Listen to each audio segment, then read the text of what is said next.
Ladies and gentlemen, we are 1 week away from the Washington Commanders kicking off versus the New York Giants, and your man Juan Gotti is here tonight with his official 2025 record prediction for the Washington Commanders.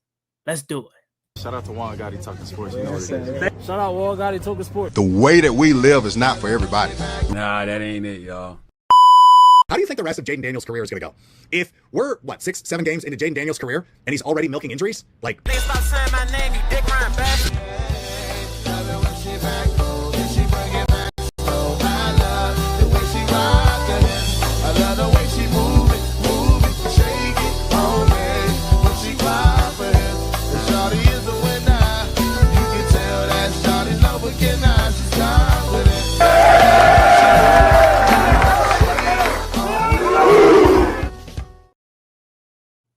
YouTube, what's going on? It's your man Juan Gotti here, and as I already mentioned, we're here tonight with big things. So I hope you have came with your mind prepared, because I'm going to be leaning on you tonight as well to hear your 2025 official Washington Commanders win-loss record.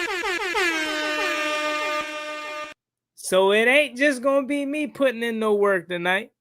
We're going to be doing this together as we're going to see where our Washington Commanders end up, because the schedule, as we already know, it's a little challenging this year.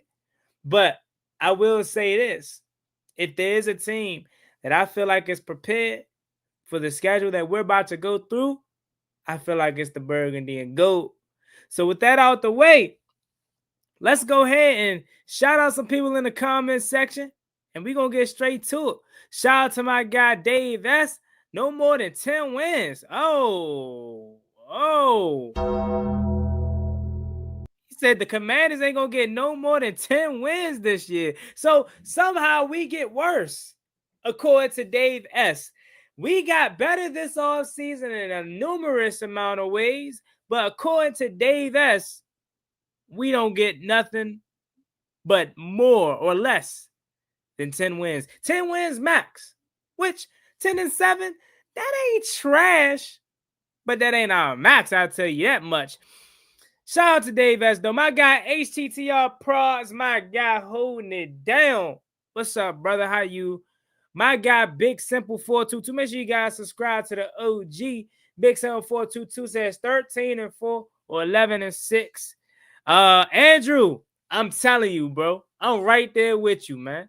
I'm right there with you. This week is about to take forever. I'm sorry to tell you all that, but we're fiending for NFL football, and this week is about to take forever. These are going to be the slowest, longest 6.5 days of our lives. Yeah, we got Thursday night football, but even that's still 3 days away.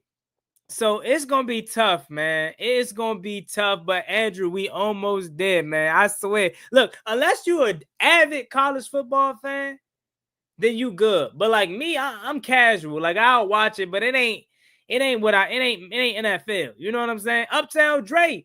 Shout out to my guy Uptown Dre. Says, yo, my brother, great Sunday slump, FSU for life, and got that bread. I ain't gonna lie, FSU may be back. I know they got that win last night. So, Calvin, he say, yo, what's good, Calvin? My guy. Sean White says 12-5. Carter say at least 12 wins again. Brew cuts. I might need a cut. Hey, Brew, you got me, Brew? I just exposed myself. I ain't gonna lie. Hold up. I just exposed myself. But, Brew, you got me? I think I need one. I think I need a little tape. You know what I'm saying? Shout out to my guy Bruce. Says, my man's Juan Gotti. What's up? How you doing, Ebony? How you doing? Appreciate you, Miss Ebony, for coming through. 13-4. Bobby say, what's up, Juan? What's up, Bobby? Sean White, 11-6. Bobby say 17-0. Uh-oh.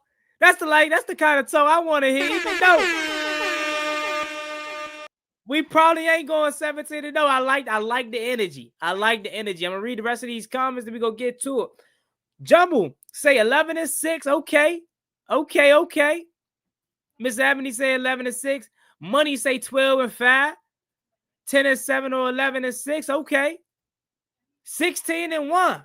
Hey, I'm telling you, look, I don't got us going 16-1, but I'd definitely be all for nothing impossible without that man wearing number 5. Tell him again. Long as we got 5, we good. Greg say 13-4 or 11-6 sound valid. Honestly, I don't care as long as we get Jay into the playoffs again. Hey, look, I want a division win. You know what I'm saying? But as long as, like you said, we in that dance, we good.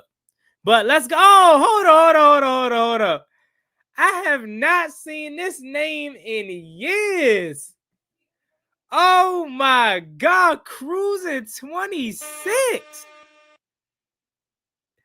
This is an OG right here. I have not seen this name in years. What's up, Cruising? He say we in for a rude awakening. All right, let's get to it. We ain't gonna waste no more time. Let's get to it. Washington Commanders 2025 record prediction. Chat, let me know if you guys can see everything. Are we good? Do I need to move anything around? Let me know. Chat. Let me know. Are we good to go? Are we good to rock and roll? Are we good to rock and roll up? Let me see. Hold up. We good, chat? What's good, Cruising? Let me know if we good, chat, or I need to move some stuff around. Do I need to get rid of the overlay, or we good? Let me know. We good? All right, bet. Let's get to it, ladies and gentlemen. Let's get to it, bro. This is Juan Gotti's official 2025 Washington Commanders record prediction. Let's do it. So starting week 1, Washington Commanders are set to host their division rival New York Football Giants. And as we know, with the New York Giants, it never goes according to plan. Like every single time we play the Giants, we always think we're supposed to beat them. We always think we're supposed to blow them out. And it never goes that way. And it would not shock me if Sunday's matchup was the same exact thing. It would not shock me if that happened again. Because think about it. Last year, week 2, we won all field goals. We were moving the ball the whole entire game. We did not punt, not once. But somehow, because Malik Neighbors, who was a monster that game, by the way, dropped the biggest pass of the game, that's how we won. When we did not punt, Austin Sabat was the only reason we won in week 1. And then you fast forward to the second game at the Meadowlands in New Jersey, in New York, whatever you want to call it, East Rutherford. That game did not go according to plan. It was ugly. We won. Terry had a touchdown over Deontay Banks. You know what I'm saying? We won. Terry had 2 touchdowns, matter of fact, because it was a slant inside boom. So Terry eat these boys up, man. Pause. But it definitely is never smooth with the Giants. And with the Giants, I'm higher on them than most people, honestly. Let me scoot over. I just realized y'all couldn't see me. Hold up. Let me see. I done fix the camera. All right. So with the Giants, it never goes according to plan. And I'll be honest, my man Cruising in here, and I'm not just saying this because Cruising's in here. I'm being like honest about it. I'm higher on the Giants than most people. I think Brian Dable's a good coach. I think he deserves an extra year to be with Jackson Dart next year for a full season to see what he truly can do with the young fella. This is the same guy that coached Josh Allen, so we know he's offensively, he's a good coach. We don't know how he is with the leader of men, building a culture, but as far as offensively, I think he's been handicapped over the last few years. He led Daniel Jones and the Giants to a 2022 playoff berth, and they got a victory that same playoff run too, so he's not a horrible coach. And we know their defensive line, their front seven is amazing, whether it's Bobby Okereke, whether it's the young fella Duke Carter, who's having high hopes, Josh Conley Jr., dead man handle him in the play in college. We'll get to that. But obviously Brian Burns, Kayvon Thibodeau, and Turley, Dexter Lawrence. They added Javon Holland. They got Paulson the Debo this offseason. You know what I'm saying? If there was a weak spot, it probably would be the corners with Cordell Fly and Deontay Banks. But overall, that defense is the driving force of this team. And I think pairing Malik Neighbors up with a veteran guy like Russell Wilson, I think is really good. Because although Russ isn't the same guy that he once was, I still feel as though he has not had a legit elite one since probably Seattle, right? Because you go to Denver, Cortland Sutton, maybe, right? Pittsburgh, DK, but I said DK. He got DK in Pittsburgh now. I'm burnt. George Pickens, but it's like, nah. Is he really a number one? Malik Neighbors is a bona fide number one of the best wide receivers in the league. Had one of the best rookie offensive seasons we've seen. He's damn good. And you pair Russ up with that. And if Russ can get time in the pocket, we've seen he came down last year and with Pittsburgh and beat us. So it ain't going to be easy. It ain't going to be a pushover game whatsoever. And that being said, I got the Washington Commanders winning. There's no way we lose our home opener to the New York Giants. All that being said, there's no way we lose to the New York Football Giants week 1. I don't think the Giants understand what they're walking into. See, last year, week 2, I was at the home opener, and I'll be at the home opener again this weekend, or next weekend, rather.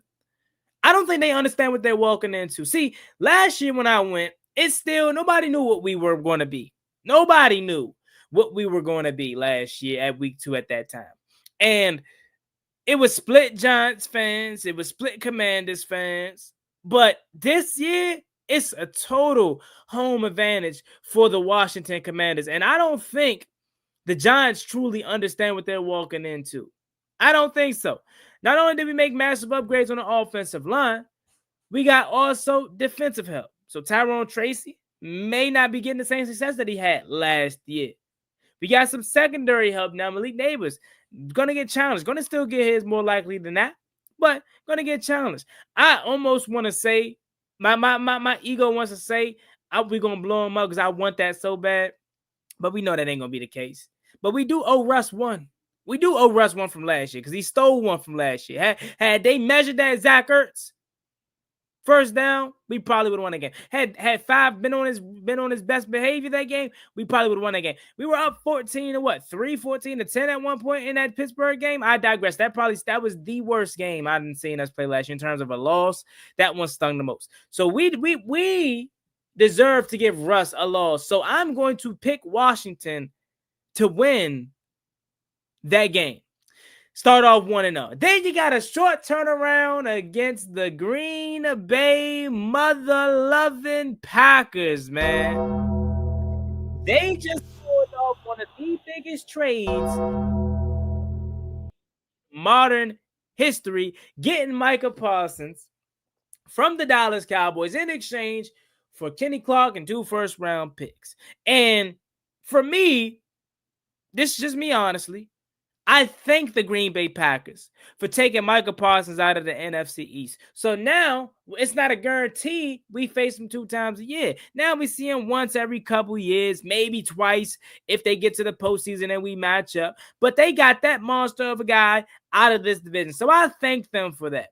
That being said, Green Bay is an interesting team to me because I don't know about you all, but I do like the pieces around Jordan Love, whether it's the run game with Josh Jacobs, whether it's adding a rookie guy, Matthew Golden, who's wearing an ugly number, if I may say so myself. 20 is just for a receiver, right? You still got Jalen Reed, got Christian Watson still got what's my guy's name? Jontavian Wicks, right?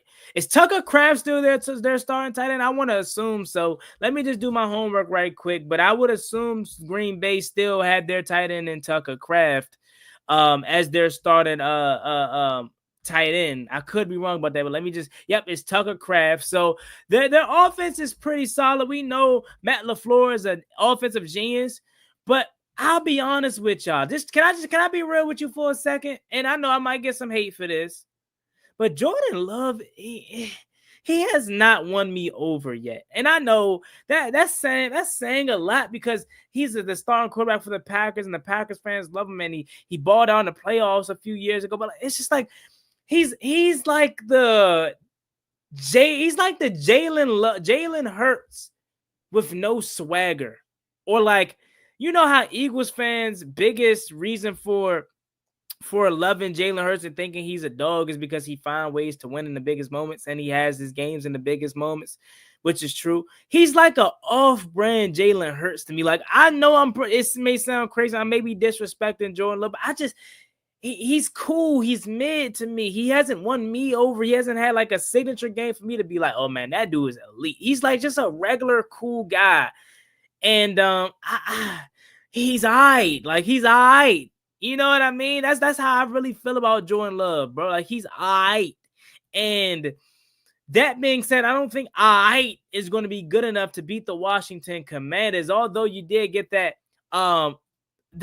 upgrade defensively, adding Micah Parsons to that room. There's nobody offensively that I think is a bigger threat more than Josh Jacobs, and I think our run game is going to get tested early and often throughout this season. We'll see if the massive upgrades of Dietrich Wise and Javon Kinlaw, they pay off, right, and along Jacob Martin and the rest of the crew. Because if we can slow down Josh Jacobs and force Jordan Love to have to win with his arm, I mean, the supporting cast around, like I said, Jaden Reed, Matthew Golden, Tucker Kraft, Luke Musgrave. Obviously, they still got Romeo Dobbs. Like, their receiving core is a bunch of guys. There's no one that really scares you. The only guy that you're hoping, or 22 is what he's wearing. The only guy that you're hoping that they're hoping on could be their one or be their guy, that their offensive deep threat or whatever is Matthew Golden. Then defensively, you still obviously got Rashawn Gary. You add Micah Parsons. Quay Walker's an absolute dog. Luke Van Ness, he's been pretty mid to start his year. Xavier McKinney coming off of a god dang hell of a year that I may so say myself. Like, he was absolutely fire last year with all those turnovers. Nate Hobbs, Carrington, Valentine, their defense is okay. That pass rush is significantly better. But that said, short turnaround for the Washington Commanders. I think we come in because you got to think Green Bay is playing Detroit week 1. Yeah, it's at home, but they're playing Detroit week 1. And I think that's a loss. I think that's a loss come week 1 for them. So they're coming in off a loss at home, upset, probably down because they lost their home opener. They got a back-to-back home opener game, cool. I mean, a back-to-back home game to start the year, cool whatsoever. But I think we're coming in already high off of the Giants win. It's a short turnaround. We're going to Lambeau in a time where it's not going to be freezing cold. Going to be a crisp, probably 60 degrees, 50 degrees. I don't know how cold it's going to be in Lambeau at that time. Maybe 70 because it is still early September, second week of the season. So I'm taking the Washington Commanders to win. And I know it sounds like a homer, man, but I mean, look, that's how I feel.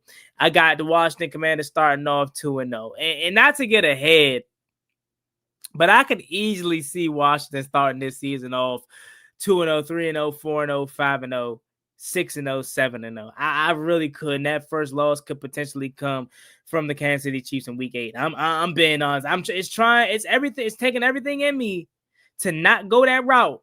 But I think that's the route I'm going because week 3, you come back home and you got to match up versus the Las Vegas Raiders. And with the Las Vegas Raiders, similar to the New York Giants, I'm higher on the Las Vegas Raiders than most people. I think Pete Carroll is getting his hands on this roster, and he's going to change the culture. He's going to turn it into a potential winner at some point. I'm not sure if it's going to be this year, especially in the stacked AFC West, but I do think being led by Pete Carroll, having Tom Brady around the operation, it's going to turn it into a solid core in the future. But Geno Smith's your quarterback, right? I think he's solid, right? But I'm not. He doesn't scare you. He doesn't fear you. He's okay, right? He's not someone that you shaking your boots. I love Brock Bowers. Now that's somebody that makes you shake in their boots when you're talking about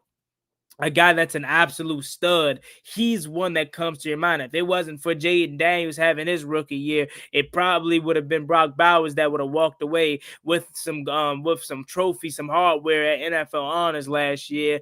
But Geno Smith, again, he's a guy that you can win with, right? But you don't win because of Geno Smith. And they got Ashton Genty, right? I think that running back room is nothing but speed, right? With Ashton Genty, how he'll translate with his to the NFL is going to be interesting, right? Because you're not going up against guys in the Mount West anymore. You're going up against real grown men.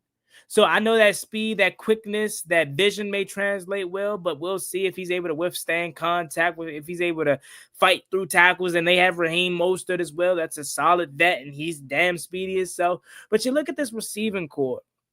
You got Jacoby Myers, who recently requested a trade, right? Of course, but I mean, I know they'll probably end up getting it worked out at some point if they haven't already. But this receiving core is pretty mid. Right, you got Amari Cooper, who's back. He says he's finished. He's coming back to finish what he started. But at this point, who's fearing Amari Cooper? Right, at this point of his career, like that's just me being completely honest about it. Right, like fearing him, because if you wasn't able to really get anything cracking with freaking Josh Allen, I doubt it's going to be anything different with Geno Smith, right? But of course, it's still Amari Cooper, so I don't want to solely discredit him. But Trey Tucker, does he scare you? No. Only guy offensively that can give you problems out of one of their weapons is Brock Bowers, Ashton Genty, right? They just traded for Kenny Pickett as the backup, but he's still banged up because Aiden O'Connell's on the IR. Offensively, it's just Brock Bowers and Ashton Genty. Geno Smith isn't a running quarterback. He's a pocket passer. So I think if there was a game for Von Miller to go crazy in his situational pass rushes, whether he gets 5 attempts at it, 10 attempts at it, I think this is a game for Von Miller to make some noise. Hey, Jacob Martin, hey, we cut Cleveland Farrell because of you, right? And I'm not saying it because I wanted Cleveland. I'm saying like this is your opportunity. You're one of the few athletic pass rushers that we have on this roster. So if it's a game where I think you can feast, I think this is it. Hey, Johnny Newton, if this is a game where I think you can feast, it's this one where you can finally make your noise and show people why they spent the second round pick on you. If there's any game, it's this one. I can see this defense having a party come week 3. I really can. Think of a secondary matchup, we win that easily. Jacoby Myers underrated, though. I'm not going to lie. Jacoby Myers is damn good, but again, he's disgruntled right now. Requested a trade. Again, I don't know how that whole situation is going on, but I assume they'll get something done. But outside of Jacoby Myers and Brock Bowers and Ashton Genty, right? And then defensively, Max freaking Crosby. We'll see how Laramie Tunsil or Josh Connolly pair up against that, but we know God dang he can wreck a game. So if there's anybody that we're keying in on more, it's Max Crosby for the defense, because he can single-handedly win them a game defensively. Let this game be close.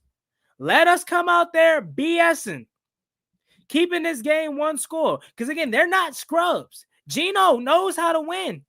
There's a reason why they went out and got the Geno Smith. There's a reason why they did that.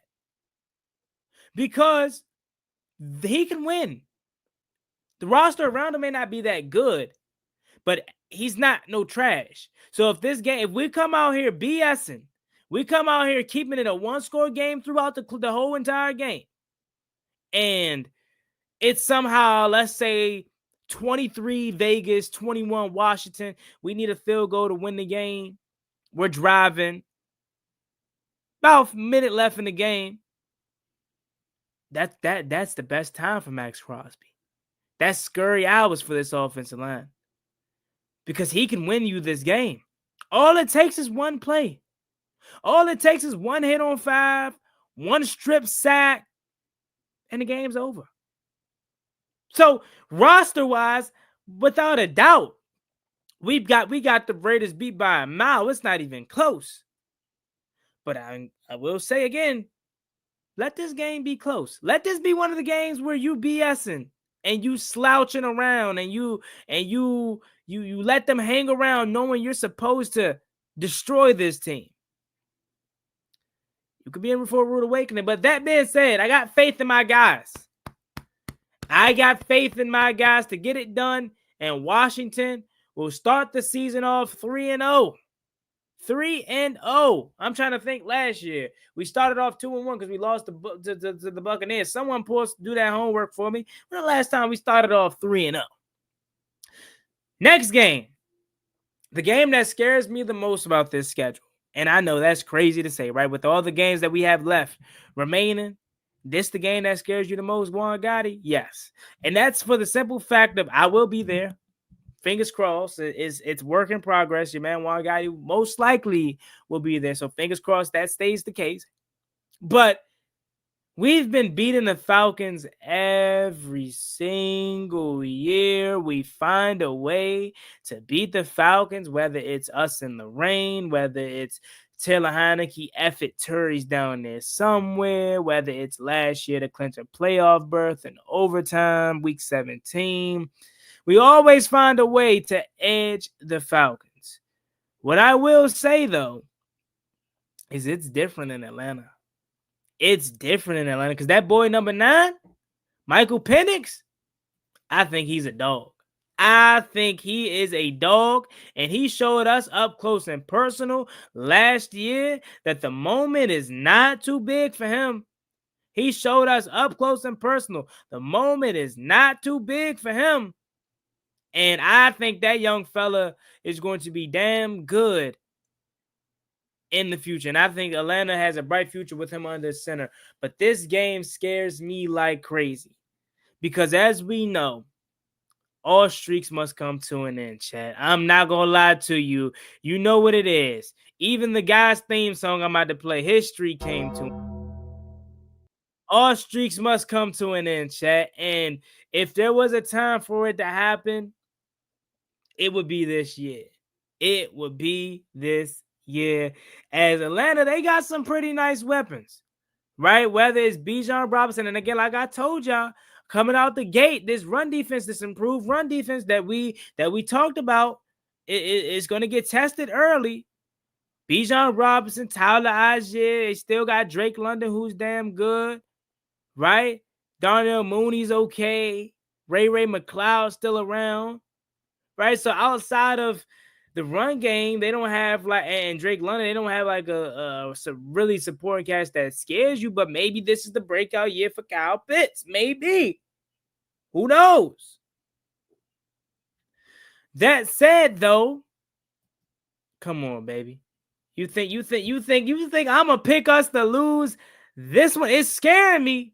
Don't get me wrong, because all streaks must come to an end. But no. ATL is our second home. I'm so ATL. I'm so ATL. I'm so ATL. Cause that's our second home. And ain't no way for your first road game, Juan Gotti, that they let you down. No way. Your first ever road game, you get let down by the mob. I doubt it. I'm scared about this game. This is the only game on the schedule that got me nervous. But I got faith in 5. I got faith in 1-7. And I got faith in this squad to get it done. Now, moving on to week 5. This is an interesting game.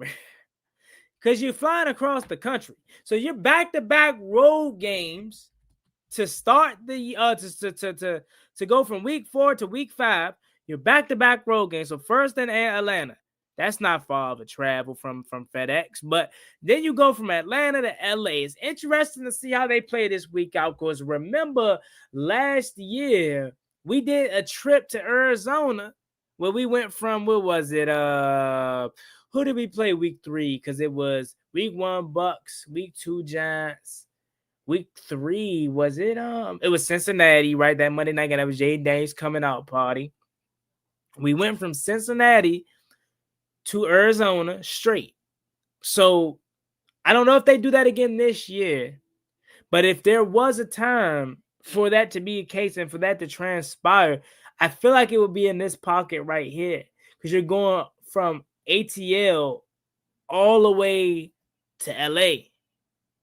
So that said, that could be a time where you go straight there, which can ultimately cannot give you an advantage, but kind of give you some less fatigue.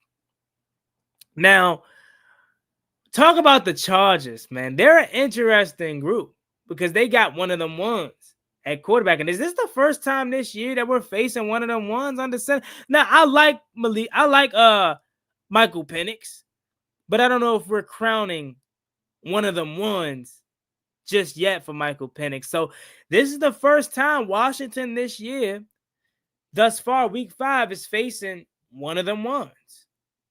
Facing one of the best quarterbacks in football. Say what you want about his postseason. Say what you want. But regular season quarterback, one of them ones. For sure. One of the best in the game. And they went out and they got Omarion Hampton in the draft, first round pick. You know, I wanted Omarion Hampton. I think he fits their scheme to a T. I think he fits their scheme to a T. Najee Harris is still questionable, but again, that's a guy that, when healthy, fits their scheme. 1,000-yard back every single year that he's been in the NFL. They went out and got some help for Ladd McConkey, who had an outstanding rookie year, who's one of the best young rookies or young wide receivers at this point in the NFL. And if there's a guy that I think can get off on us, it would be 1-5 for them, Ladd McConkey. He's going to be a challenging one, I should say. He's going to be one that has their hands full. With whether it's Marshawn, whether it's Trey, whether it's in the slot with Mikey, we're going to have our hands full with that one. Don't know if I can say so the same for this next guy in Quentin Johnston, who, up until this point has been pretty mid.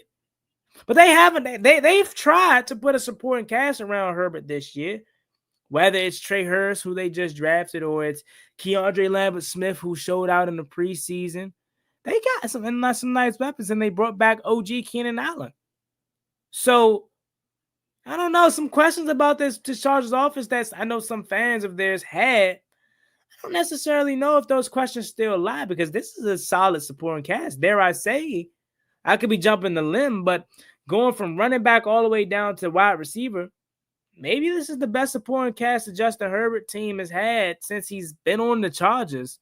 And I'm talking full supporting cast. I know he probably got some Hunter Henry there action at tight end. They got Will Dissly and Tyler Conklin, and I know that isn't too pleasing. I know it's not trash, but it ain't like super good.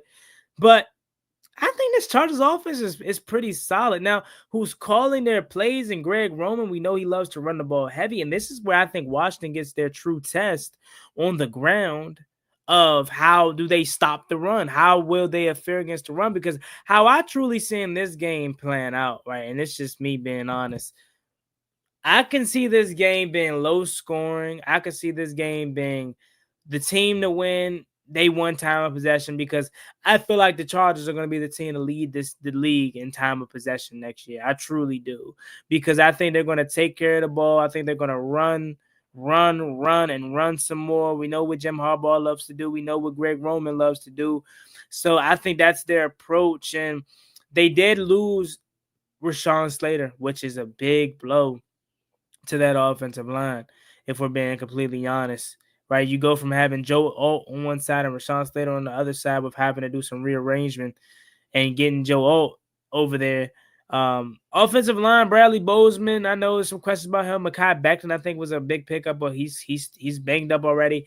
The Chargers offense, it's solid. And then defensively, obviously, Derwin James, right? They had some solid action from the two rookie corners last year, rookie defensive backs last year, whether it's Cam, Hard, Taheeb Still. They had some solid showing. They got our old friend Benjamin St. Juice. So hopefully he sees the field and we get to have a dance with him next year, or I should say in week 5. Obviously, Khalil Mack's still around, although he's older. He can get after the quarterback still. But I don't know. This game, it's interesting, because I don't want to show them overly too much respect, But up until this point, this is the best team we've faced. And I'm going to give us the win. And the reason I give us the win is because I think they're not going to be able to stop us offensively. I think offensively, we're going to score, if not every drive, we're going to score almost every drive. I don't think they're going to be able to stop us. And I think defensively for us, we're going to be able to neutralize that run game. That is on paper really good. And offensively, I think this has a chance to be a shootout. I truly do. I can see this game being going back and forth. And the team to get the first stop wins.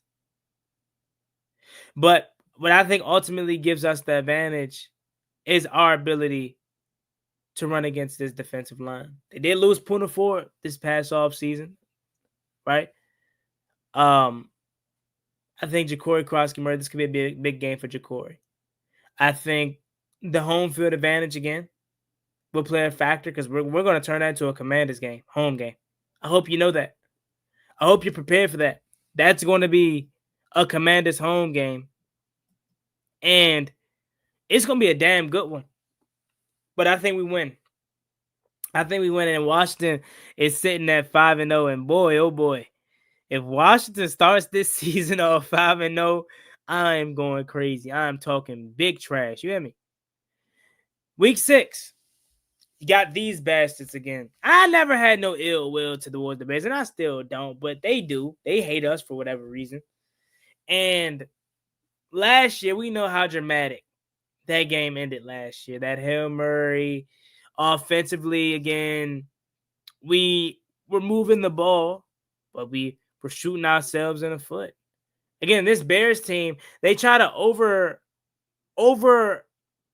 analyze, or they try to put too much onto that game like they were just dominating.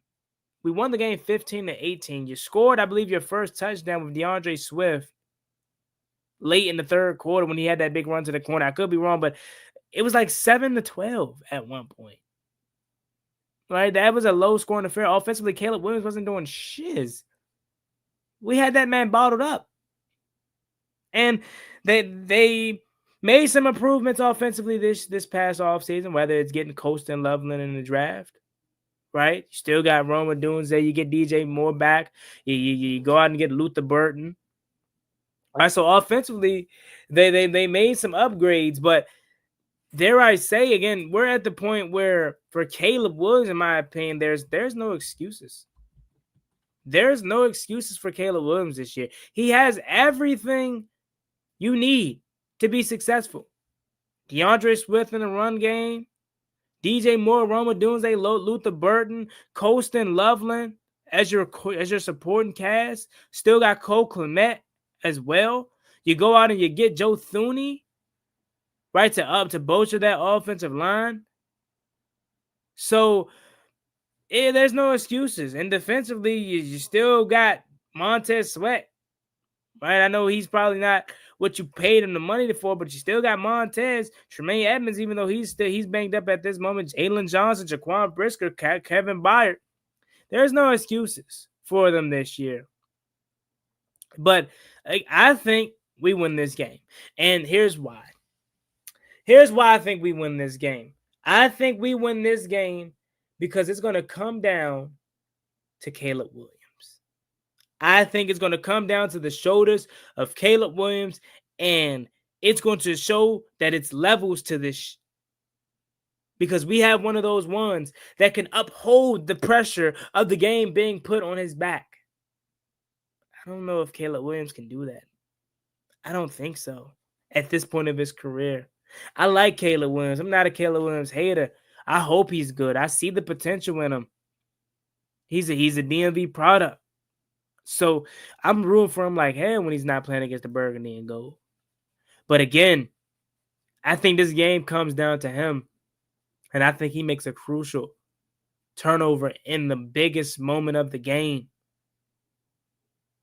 I'm feeling very much Quan Martin pick, eh? I'm feeling a Quan Martin pick right here.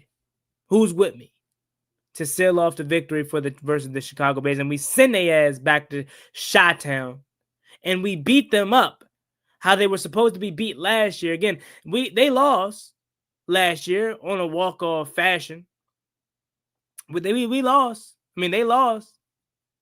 But you talk to Bears fans, they get a little bit beside themselves. They talk about that game as if they were dominating, as if they should have won that game. But the truth of the matter is Washington was the team that was truly dominating this game. And we somehow just couldn't cash in offensively. I don't think that's the case week 6 this year. I think the game is close. I think the game is it put up way more points. But I think Caleb Williams has a chance to win the game for his team late. And he shows you why he's not Jaden Daniels. Week 7. This is an interesting one. I want this one bad. Because we can never beat Dak Prescott, and I'm hoping to God that this man is healthy. I hope to pray to God that this man is healthy by this time, because we finally deserves to give Dak a loss. And I know we gave him one in 2023, blah, blah, blah. We know that one with Sam Howell. But we deserve to truly give him a loss. And I'm feeling for it. And I know that offense has some upgrades, whether it's George Pickens getting an upgrade, whether it's obviously CeeDee Lamb. They just re-signed Deron Bland today. They traded away Micah Parsons. But this Cowboys team, Dak Prescott, we know when healthy, is one of the best passers of the football in the league. And I could see him starting off hot statistically. Not saying it translates to wins all of a sudden. But I think he could start off hot offensively. They're going to sling the ball. They're going to have to. They're going to have to. They have no run game. I mean, they got stuff.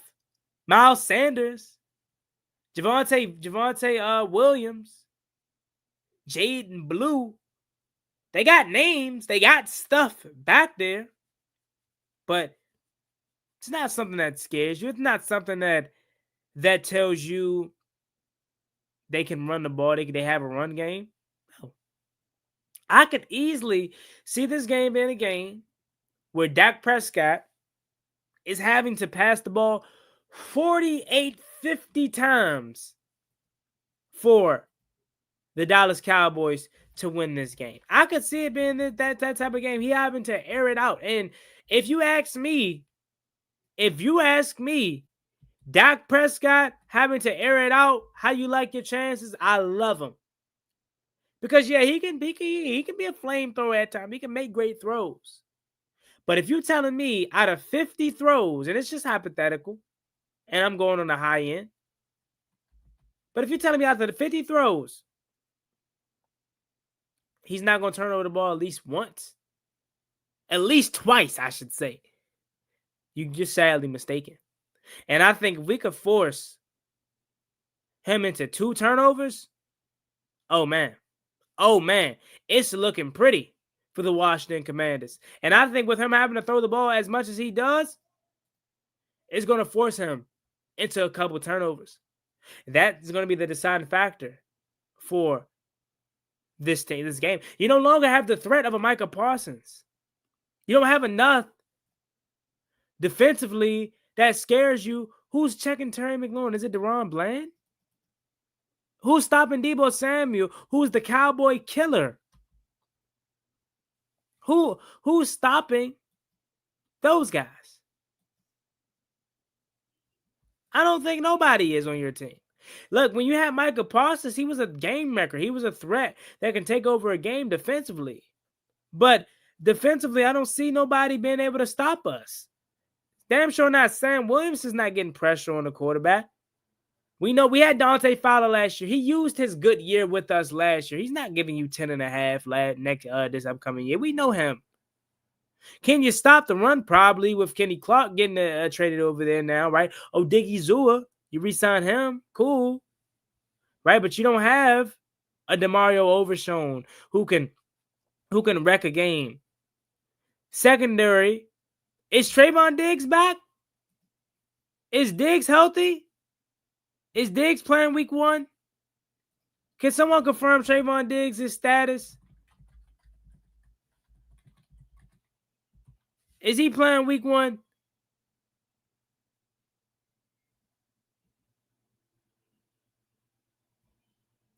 He was activated off the physical. So I assume he's playing week 1. So Trey versus Terry should be a good matchup. If he plays, that should be a matchup. Trayvon Diggs. I don't know why I called him Trey. That's for our cornerback's nickname. But this roster doesn't scare me. Mike Schottenheimer. No. First year as a head coach. Get out of here. Get out of here. You ain't ready. Brian Schottenheimer. I'm sorry I called you Mike. You're not ready. So I think that's going to be another shootout game. I think. And I think, like I said, with the Bears game, it's going to ultimately come down to who can protect the ball.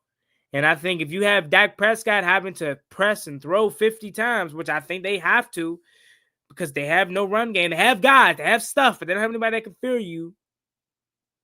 It's going to force him to have to throw more. And that could lead to incompetent pass, as we know he's prone at making a thing or two. So I give Washington that victory. And look at that, ladies and gentlemen. And I know I'm ready for the comments. Oh, Juan, you're being biased. Oh, Juan, you're just being an ultra homer. No way we start 7-0. Yeah, there's a way. There's a way. If you get past that Chargers team, if you get to this Chargers game 4-0, which again, I think that Falcons game is the most scariest game on the schedule for me. But if you get past that Falcons game 4-0 and you get to this Chargers game and you find a way to beat this Chargers team, which is going to be the best team you have faced up until that point, you're 7-0. And now that sets the stage for this Monday night showdown, this Monday night absolute masterclass of a game between the Washington Commanders and the Kansas City Chiefs. Masterclass of a game. Washington goes on the road in Arrowhead, and I don't think they disappoint. I think Jaden Daniels answers the call. I think Jaden Daniels shows up and shows that he, again, can duel it out with the best in the game, one of the best in the game. Well, for this matter, Patrick Mahomes, the best in the game. I'm thinking of Joe Burrow last year, week 3, when I say one of the best. But at this point, he can show you he can go toe-to-toe with the best in the game, Patrick Mahomes. He's going to show you. I have no doubt in my mind 5 is showing up. My question is everyone else showing up? Is everyone else going to be able to go into that raucous Monday night crowd in Arrowhead? We know Arrowhead is going to be rocking. We know it is. Are y'all going to be ready for it? Are you prepared for it? I think this is the most treacherous, loudest stadium we'll go into all regular season long. Are you ready for that? I'm not sure. So that said, I have Washington taking their first loss of the year. And don't hold your head. Don't hold your heads low. Because you tell me you get 7-0 and your first loss is a hard-fought game against the Kansas City Chiefs. Oh, man. I'm proud. I'm happy. As long as we don't disappoint. As long as we go out there and we perform, and we go out there and we battle, we show we belong, and the moment ain't too big, I can't be disappointed.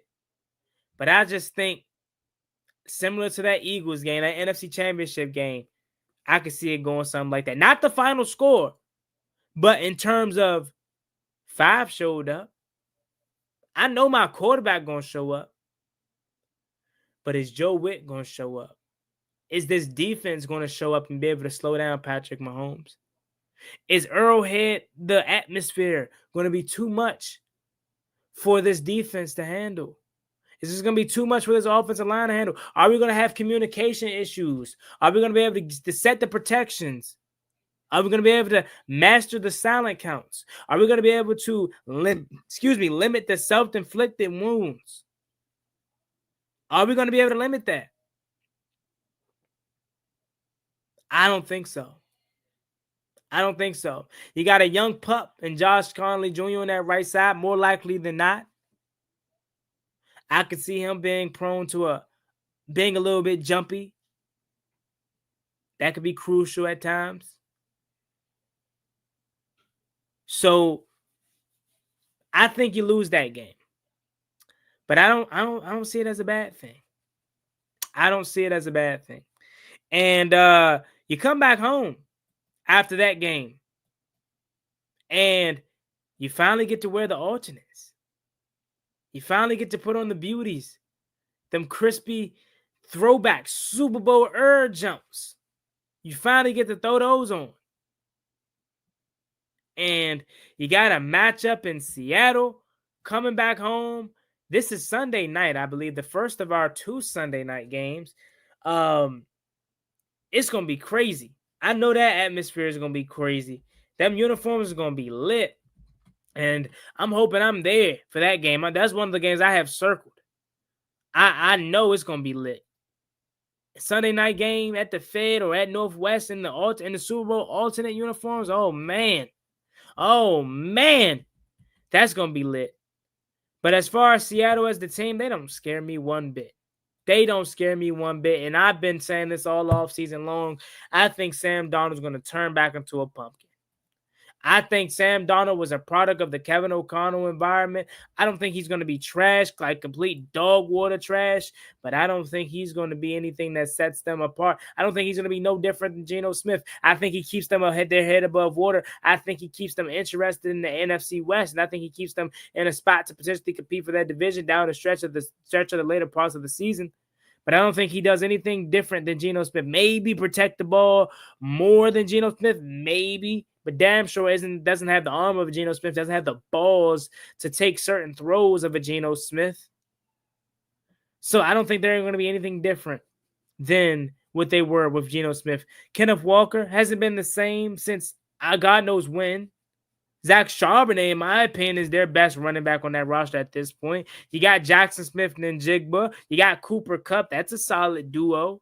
Does JSN take that second step, that next step this upcoming year? Does Cooper Kupp turn back to who he was a couple seasons ago, or is he washed? Outside of that, this roster isn't pretty. It's okay. Torrey Horton, guy from Colorado State who gave Colorado hell a couple seasons ago, he's solid, but he's a rookie. We'll see what he is at that point. But again, it ain't nothing that scares you. Former Ravens defensive coordinator, head coach Mike McDonald, right? Defensively, he's a dog. So defensively, they'll be prepared. They'll be damn sure prepared for 5, and maybe give him some different kind of looks that they may not seen all year long. Whether it's blitz picks up, it's zone flips, it's whatever disguises. So defensively, I know they'll be prepared. But you know what I got? I got a chip on my shoulder. And Juan, why is that? Remember the video I made a few days ago where we talked about DeMarcus Lawrence having an opportunity to join Washington this season? Adam Peters called him up. Dan Quinn called him up. Said, hey, come to Washington. And he said, nah. Hey, nah, I'm good. Because I don't want to be looked at as a bandwagon. Man, y'all don't need me. Y'all a championship team, right? Y'all don't need me. I don't want to be a bandwagon. So I'm going to turn down this opportunity. That I know I'm probably taking it in the wrong context. But that feels like man, what? Yeah, all right. Like, on one hand, he was complimenting us, I guess, because he's saying you already were good. You were a championship team without me. But on the other hand, it's like, what? Defensively, Rick Woolen hasn't been the same in a couple of years, but we'll see if he can turn back the clock. Devin Witherspoon, we know, is an absolute beast. Absolute dog is Devin Witherspoon. But again, this roster,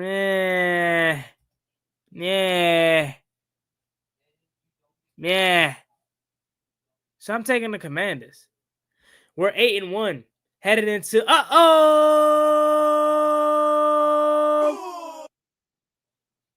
the game that we all been waiting for.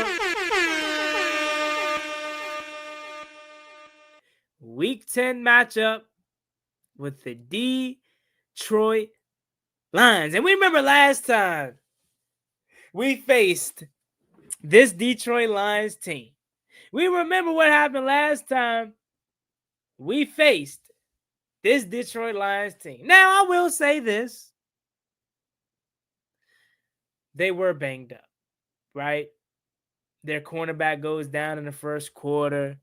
They came into the game limping, missing their biggest defensive piece in Aiden Hutchinson, right? You can give them the benefit of the doubt for that, right? And I think they'll be much better and much healthier at this point of the season. And I think Jahmyr Gibbs is going to give us hell. I do, man. I know this run game is improved, but that dude is a different animal. Do you guys remember what he did to us last year? I think I understand we ultimately destroyed them and forced Jared Goff into turnovers and whatnot, but I don't want you to lose sight of what happened. Jahmyr Gibbs was getting 10 yards of Curry, almost. 10 yards of Curry, almost. Don't forget that. This man was killing us early on. This man, they stopped giving him the ball. For whatever reason, Ben Johnson felt like, hey, Jahmyr, you already did enough. You did enough. You good. You good. And he took the ball out of Jahmyr Gibbs' hands, which ultimately was the biggest mistake he made. Because that dude is an absolute beast. You got Sam Laporta, Penei Sewell, and I think it's going to be an interesting game. We'll see how they are by Week 10, though. I think Week 10 will give us our answer on the lines to see how they are with their new coaching staff in terms of new offensive coordinator John Morton and new defensive coordinator replacing Aaron Glenn. We'll see how they are by Week 10, because that can cause them to be off to a slow start potentially. But we ain't going to act like the Lions. The Lions ain't good. Like, I know we dogged them, but they're playing with a chip on their shoulder. They're a damn good football team still. And I just don't want us to overlook them. I don't want us to live off of that playoff victory. I hope we're laser focused. I hope we're ready to defeat these Lions again. Because, oh boy, trust and believe. We know how Lions fans have been coping this offseason. They've been leaning hard on that injury excuse. They've been leaning hard on that injury excuse. So that said, if we beat them again and they're healthy, oh boy, I don't want to hear it. At that point, we own Detroit. We own Detroit if we beat them again. Because I'm going to go ahead and give them this win. And I know, Juan, why are you letting the Lions win? Oh, the Lions aren't going to win. They're better. They're not better than us. Defensively, we're going to be able to shut them down. We got 5 turnovers on them last year. And our defense is better. But I think it's just a different game. I don't think we get blown out. Not at all. But, again, I can't have us winning every game. I can't have us winning every game. That's just not real. But it's cool. Because we got probably the easiest game on our schedule this upcoming year. As we take that loss on the chin. We take it on the chin. but we're going to Germany. Right? Isn't it Germany? I believe it's Germany. No. Where are we going again? I forget where this game is versus Miami. But we're going overseas for this game versus the Miami Dolphins. But before we get to that, I got to pay some bills. So that said, if you guys are interested in going to any game this upcoming year, home, away, concert, any sporting event, any event period, use code JuanGotti at checkout on SeatGeek to get 10% off your first purchase. Again, use promo code JuanGotti to get 10% off your first purchase. I know. Juan, just 10%. Look at these tickets. It helped me secure my tickets versus the New York Giants. And boy, I'll tell you, them tickets are expensive. Have y'all seen the parking? Parking's like $200. But it can be cheaper if you use Juan Gotti at checkout to get 10% off your first purchase. So use yourself for this. Do yourself a favor and use that promo code. And secondly, shout out to my guy, Willie Pahan. Shout out to my guy, Willie, for becoming a channel member. And this is something else that you guys should take advantage of. Join the Gotti gang. What are you waiting for? You should join the Gotti gang, as it's going to be exclusive videos, i.e. film reviews, and much, much more coming this upcoming season. Giveaways, everything. Exclusively only to our channel members, though. So you have to become a channel member, and Willie beat y'all to it. So come on and join Willie as a channel member and join the Gotti gang. We ganged up or not? Are you gang or not? If I see you out, can I say, what's up, gang? How you? You all right? You say, yeah, gang, I'm good. Why you good? Because I'm a part of the Gotti gang. So go ahead and join that. Be like Willie and join the Gotti gang. All right. Getting back to it. Getting back to the record prediction. Where is this game? Is it in Germany? Why am I forgetting where this game is? Spain. It's in Spain. Shout out to TMB June. It is in Spain. It is in Spain. This is the easiest game we got all year, chat. Let's go ahead and just go ahead and run right through it. The Miami Dolphins are horrible, bro. The Miami Dolphins are horrible, man. Easiest game we gonna have all season long. Go ahead, give me that win. Washington's 9-2 at the bye week. Let me check in on some comments. Washington is 9-2 at the bye week. If we are 9-2 at the bye week, ladies and gentlemen, hold on. Let me see. If we are 9-2 at the bye week, ladies and gentlemen, how are y'all feeling? Leave your comments in the comment section down below. If Washington is 9-2 at the bye week, are you happy? What are you talking about? How you feeling? Shout out to my guy. My guy Cornell. Let me see. Where is it at? Where's it at? I just saw something like I'm taking my daughter to the game. I want to read that one. There we go. Shout out to my guy. Hopefully I say it right. I said Cornell because it flashed. I'm sorry. Call my guy CB just so I don't mess up his name. I don't know why I saw Cornell. I don't know why I saw that. I'm sorry. Commissel. There we go. I got it right. Commissel, hopefully. But shout out to my guy. Awesome paintings in the stadium. You guys know who he is. Just beat them damn Giants week 1. I'm taking my daughter to her first Commanders game ever. That is absolutely lit. I am ecstatic for your daughter. I am ecstatic for you to hopefully see a big, big victory versus the New York Giants. What a great first game. An unforgettable moment that is going to be for her. Commanders, you got to do it for my guy, CB, and his daughter.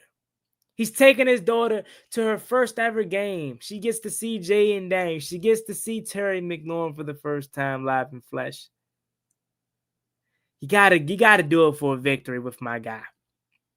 For my guy CB. CB says, yeah, I had that SeatGeek parking BS issue as well. If you don't have season tickets, they say don't buy parking early. They'll blow the price. They'll bow down on prices closer to the game. Okay, food for thought.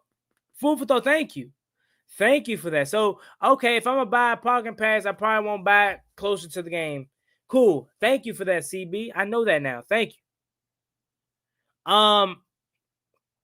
Andrew, shout out to my guy Andrew. He says, how do you become a member of the Gotti gang? So, I don't have my phone on me, do I? Where's my phone?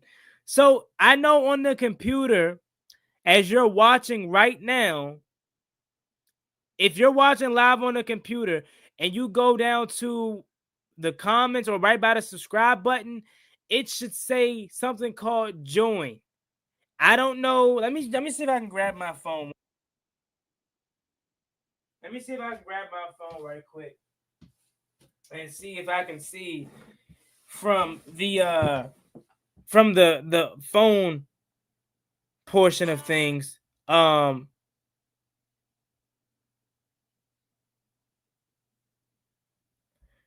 So if you go to your phone, let's see.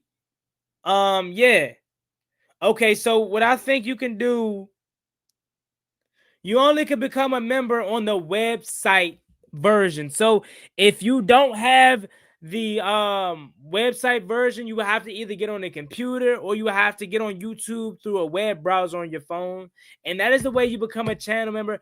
Unfortunately, I don't think you can become a channel member through the mobile app. You physically have to be on a computer or watching it from a web browser.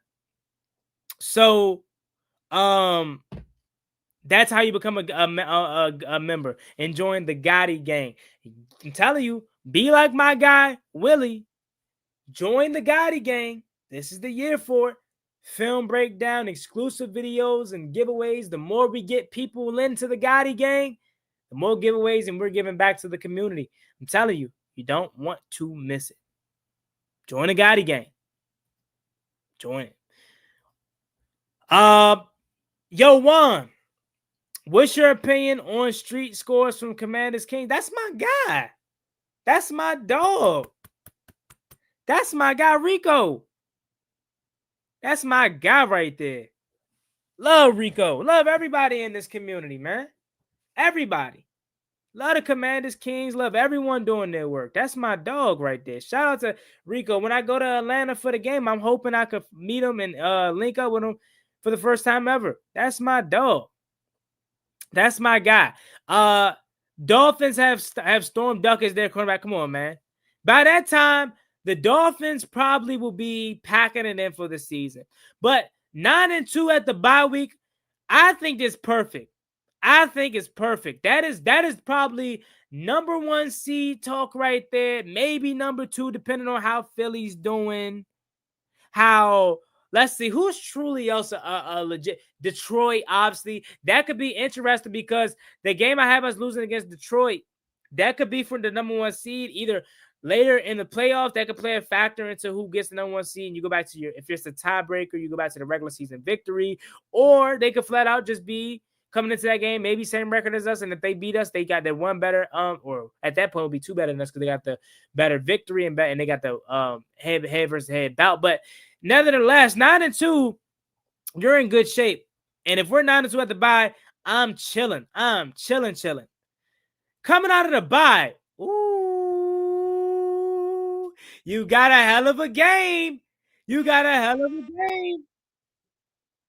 Washington taking on the Denver Broncos Sunday Night Football. And I think this is another game where Washington is wearing them alternates.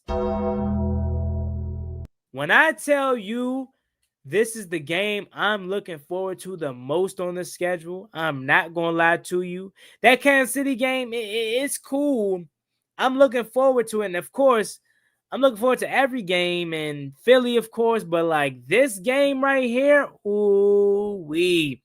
Sign me up 10 times out of 10. You get to see Terry McLaurin battle it out mano-a-mano against the best in the game. And if there was a time for Terry McLaurin to solidify himself as a top 10 wide receiver in this league, it's doing work against the best in the game.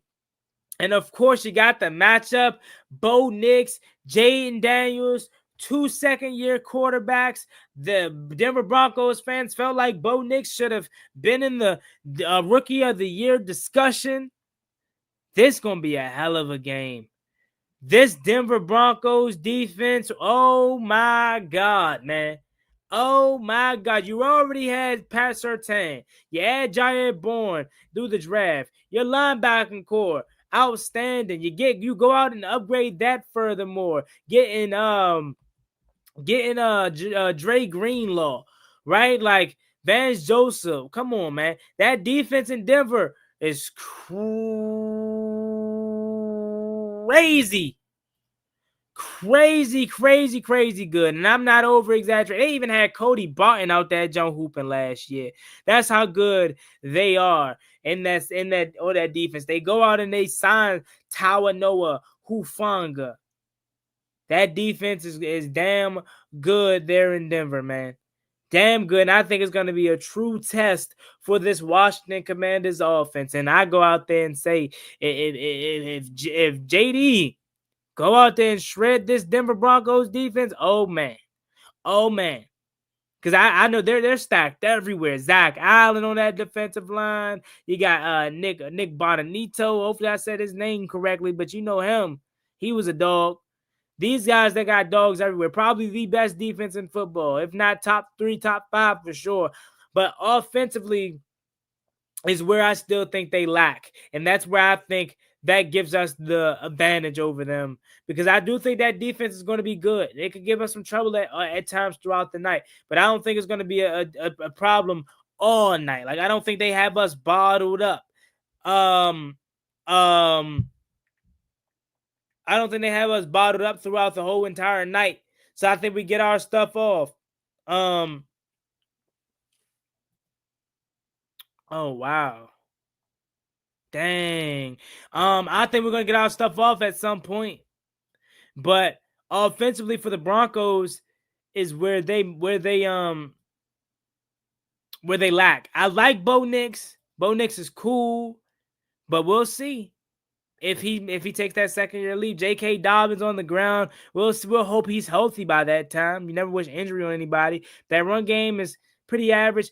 Outside of Cortland Sutton, they don't really have a legit threat that scares you. Marvin Mims is okay. He doesn't scare you. Evan Ingram had a good year a few years ago, but doesn't scare you. That offensive line is solid with Garrett Bowles and Ben Powers.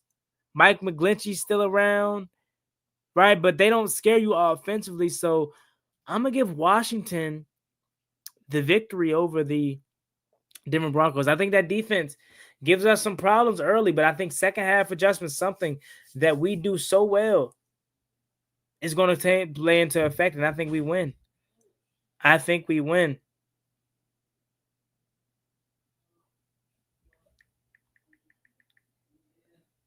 That is crazy, man. I'm sorry to hear that.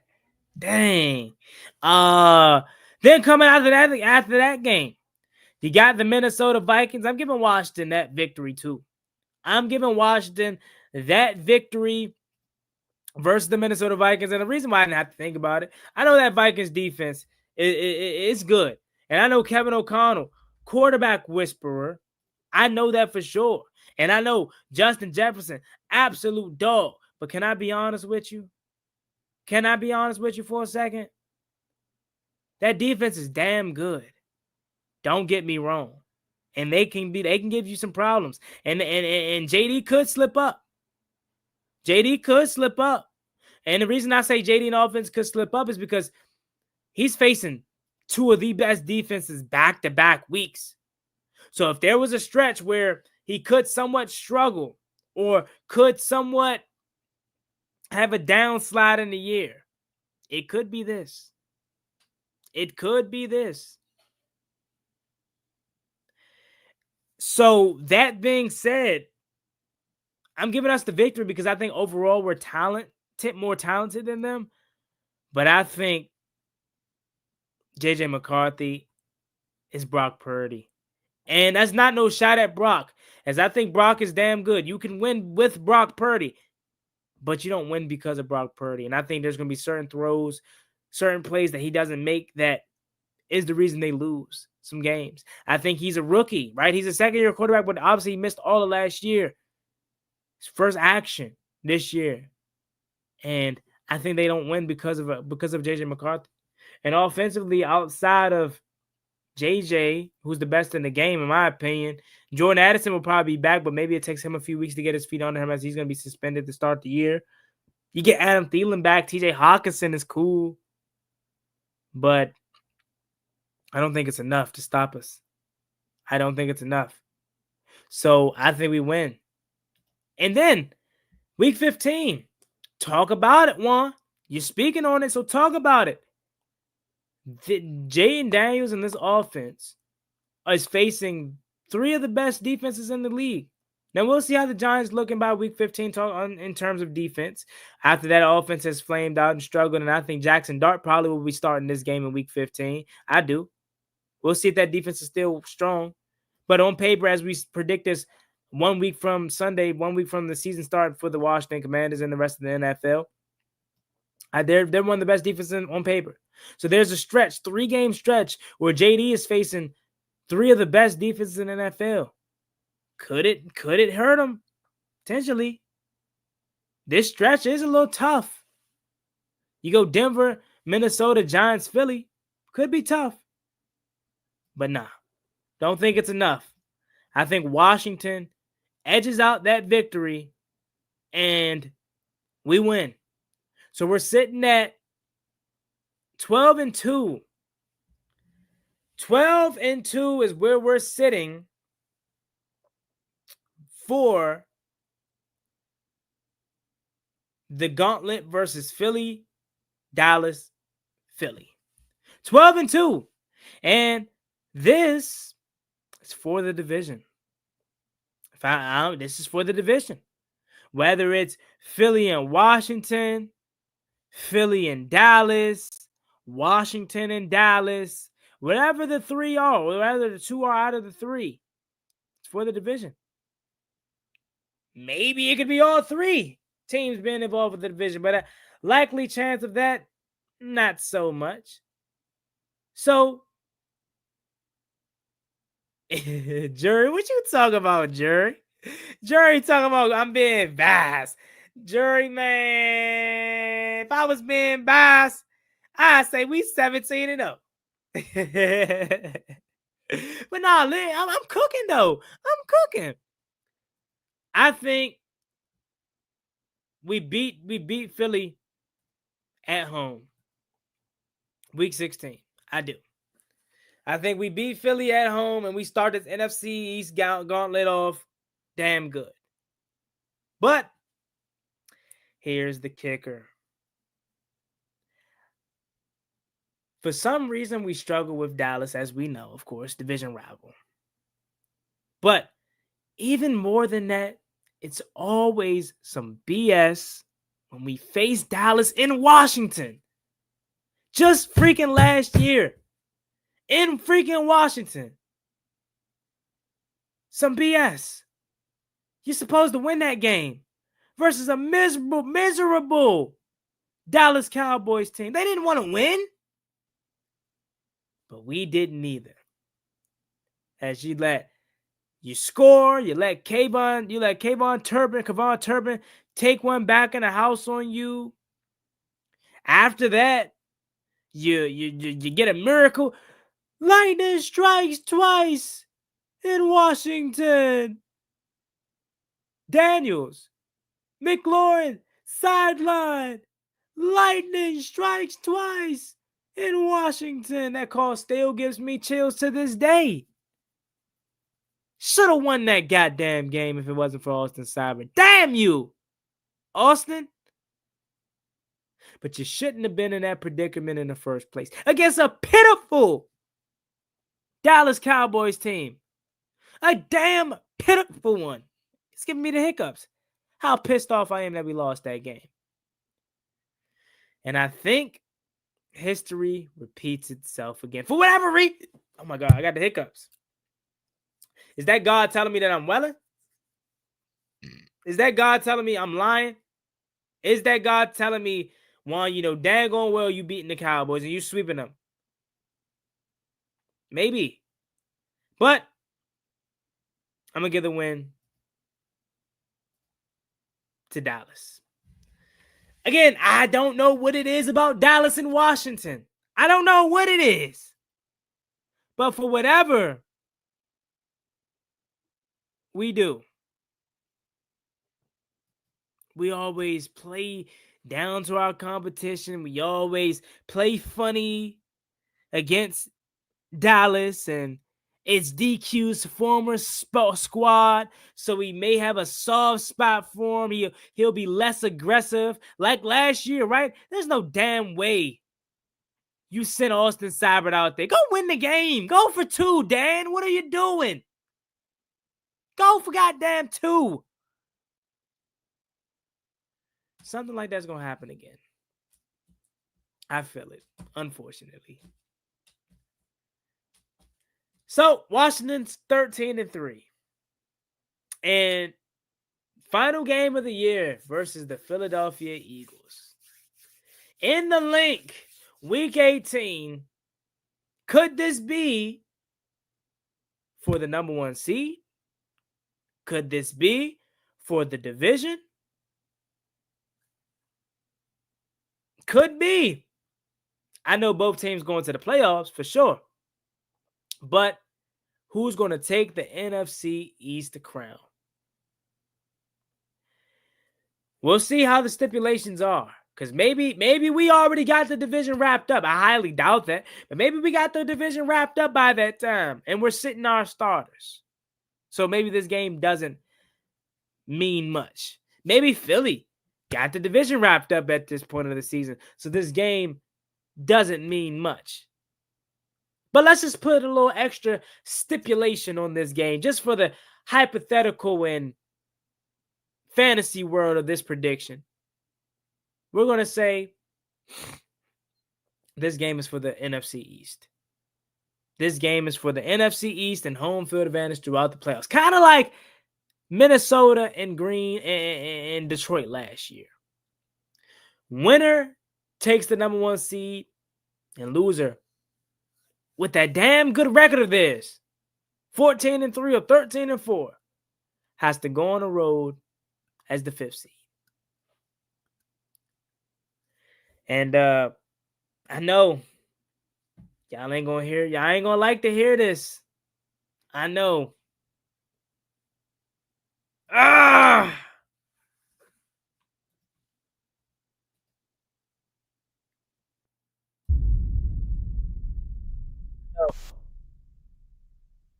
Y'all ain't gonna want to hear it, man.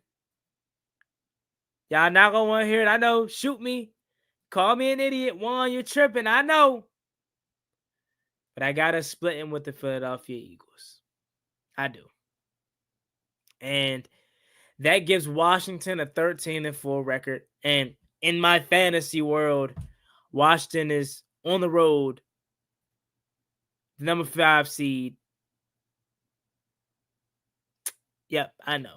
In the fantasy world, though, realistically, y'all, 13 wins is the max for whoever wins this division this year. So realistically, we won the division.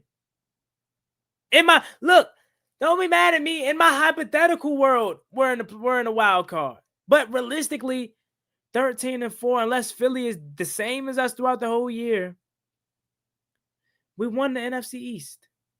So I have us winning the NFC East, technically, right?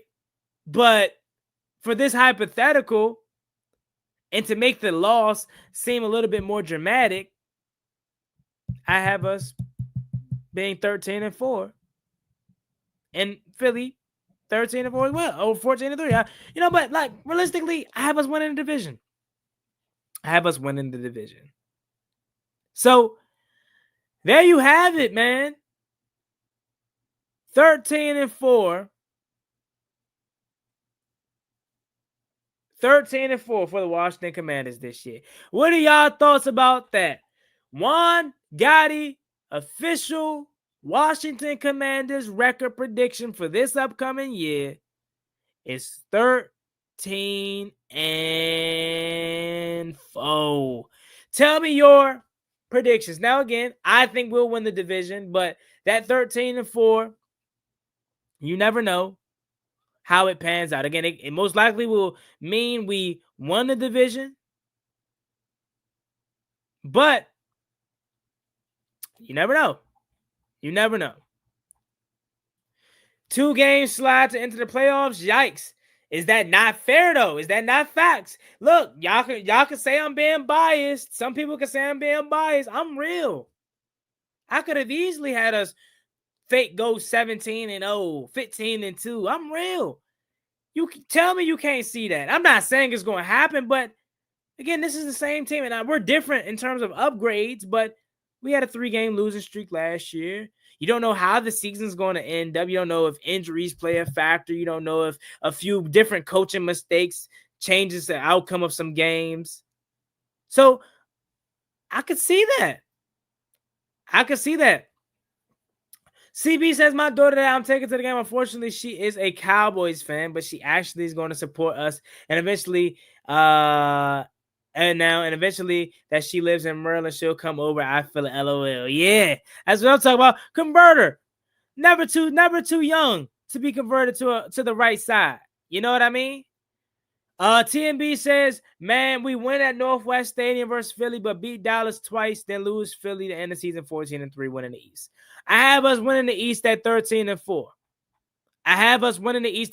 Again, I just put that other scenario in your head just because it's a possibility too. But realistically, I have us winning 13-4. 13-4 is where I have us. I really can't see us losing. It just has to happen. We're good enough to beat any team. Oh, no, for sure. That's why we're 13-4. You're good enough to beat any team because you're 13-4, not because by luck. You don't become a 13-win ball club by luck. You're a 13-win ball club because you're one of those teams, and you're one of the best teams, not just in the NFC, but in the whole entire NFL. Yeah, 13-4 is definitely my ceiling. I think I cooked in my official 2025 Washington Commanders record prediction. So that being said, let me know what y'all think down below in the comments section. Juan Gotti predicts the Washington Commanders to go 13-4 and win the NFC East. That being said, make sure you like, comment, subscribe to the channel. We're on the road to 11,000 subscribers. I'm not letting up this season. I'm keeping my foot on the gas throughout this whole entire season because your man Juan Gotti loves this, has a goal in mind to make this thing full time. And I know with your support, we're going to achieve that goal, and bigger and beyond things is going to come for this brand of Juan Gotti Talking Sports. But that being said, I'm going to slide to the side. I'll let you continue to enjoy your Labor Day weekend. We 1 week away, ladies and gentlemen. This time next week, we're hopefully rejoicing a 1-0 start by our Commanders.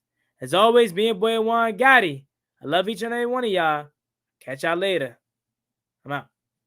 Peace. never gave up. Ballin' like I'm Deshaun, throw the bomb, G. That's IG, my jersey never seen a launch.